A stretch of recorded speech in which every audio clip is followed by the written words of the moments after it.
পঞ্চম শ্রেণীর বৃত্তি পরীক্ষার রেজাল্ট মোবাইল থেকে কিভাবে দেখবেন সেই প্রসেস দেখিয়ে দেব আজকের এই ভিডিওতে। অনেকে হয়তো রেজাল্ট দেখতে পারেন না, এই ভিডিওটি দেখলে আপনি খুব সহজে জানতে পারবেন এবং রেজাল্ট দেখতে পারবেন। তার জন্য প্রথমে আপনার মোবাইল থেকে যে কোনো একটি ব্রাউজার ওপেন করে দিবেন। আমি মোবাইল থেকে ক্রোম ব্রাউজার সাজেস্ট করব, আপনারা জাস্ট আপনাদের মোবাইল থেকে ক্রোম ব্রাউজারটি ওপেন করে দিবেন। তো ক্রোম ব্রাউজার ওপেন করার পর উপরে সার্চ অপশন দেখতে পারবেন, আপনি এখান থেকে সার্চ করে দিবেন আইপিএমএস লিখে বা বৃত্তি পরীক্ষা রেজাল্ট লিখে।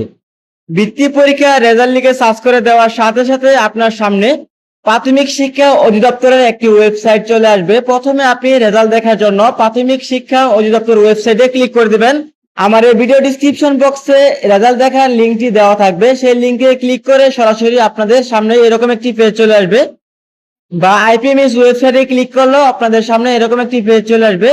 এরকম পেজে আসার পর আপনাকে এখান থেকে যে কাজ করতে হবে, প্রাথমিক বৃত্তি পরীক্ষার ফলাফল রোল নম্বর অনুযায়ী একক ফলাফল দেখুন। তার জন্য প্রথমে আপনাদের এখান থেকে পরীক্ষার সন দিতে হবে।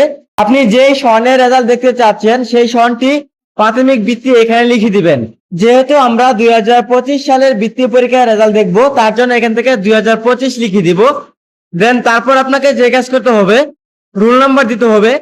আপনি পরীক্ষা দেওয়ার সময় যে রোল নাম্বার ব্যবহার করে পরীক্ষা দিয়েছেন বা পরীক্ষার সময় যে রোল নাম্বার আপনাকে দিয়েছিল, আপনি সেই রোল নাম্বারটি এখানে লিখে দিবেন।